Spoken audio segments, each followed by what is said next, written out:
Magandang araw na naman pong muli sa inyong lahat mga ka-vlog, boss, idol, regular viewer, silent viewer at kasama na rin po ang lahat ng mga OFW. Ang gagawin ko naman po ngayon ay maglalagay po ako ng heat shield po ng set of motor ng backhoe. Bali electronic type po itong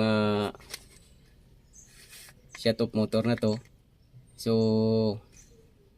ang naging problema po dito kaya nasira siya dahil yung cable po nito ay nasunog. So itong cable po kasi na to ay katabi po siya ng exhaust muffler.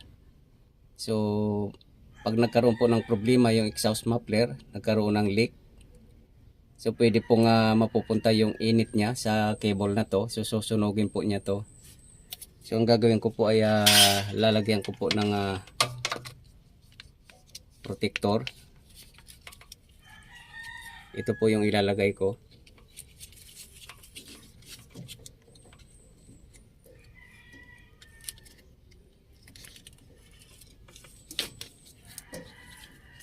Yan, magiging ganyan po siya.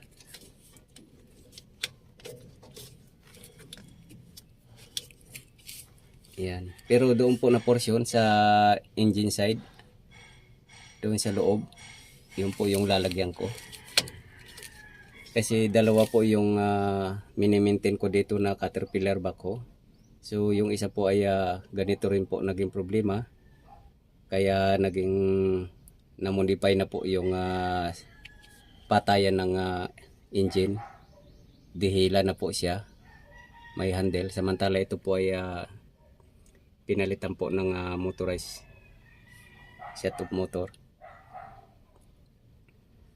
So para maiwasan po pag sakaling nasira po yung muffler, kasi ang muffler po nito nasira po siya. Once na masira ulit, baka dito po bubuga ulit yung init niya. So kaya kailangan ko po lagyan ng proteksyon.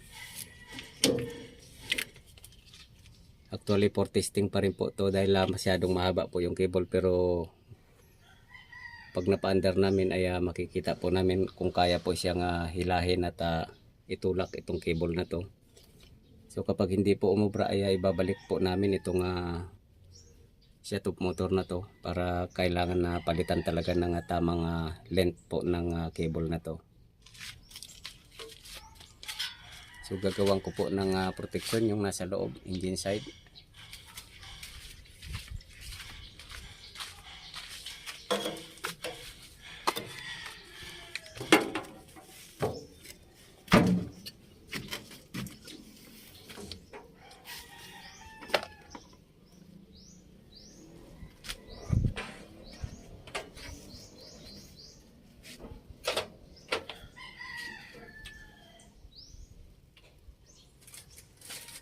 Ayan po yung cable, lalagyan ko ng proteksyon.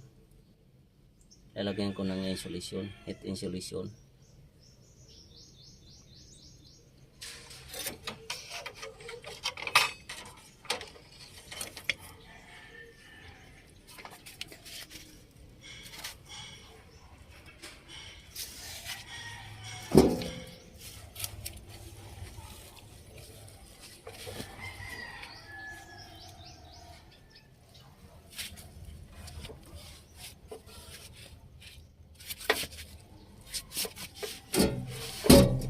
Itong portion po kasi na to, dito po siya nakapatong yung exhaust muffler na yon.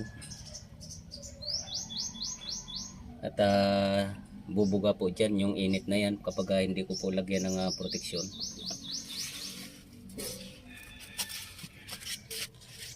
Yan, lalabas po dito at ito po yung motor.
So ito na po yung nilagay kong insulation po ng bali protection po to para sa init ng exhaust muffler.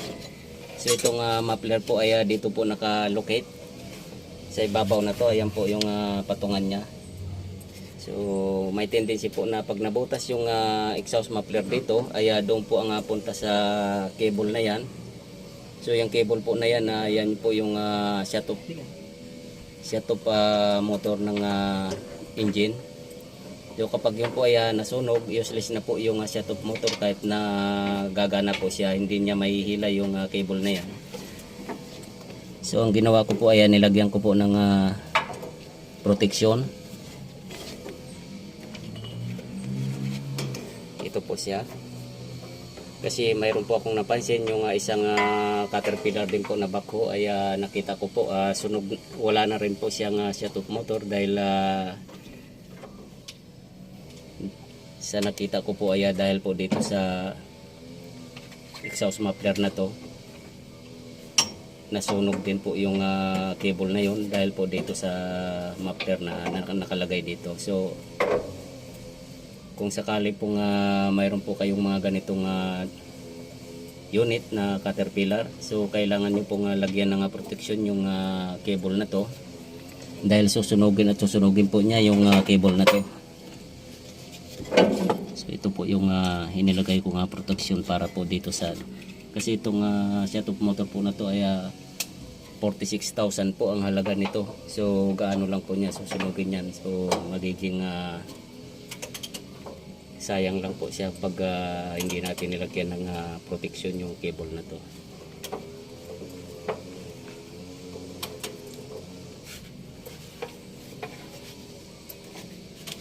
So ito po yung ano niya.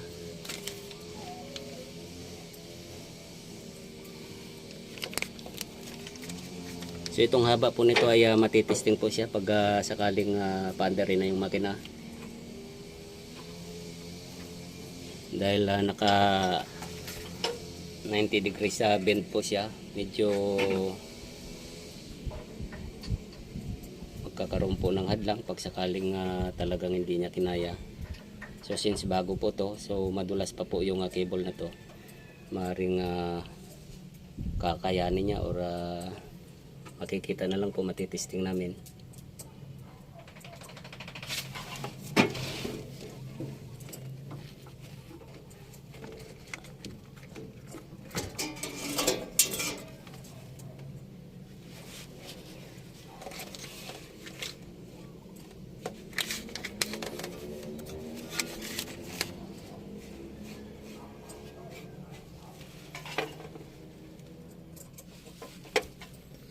So hanggang dito na lang po muna ang video kong ito. Please like, subscribe na lang po and hit notification bell para sa susunod na mga video. God bless all po.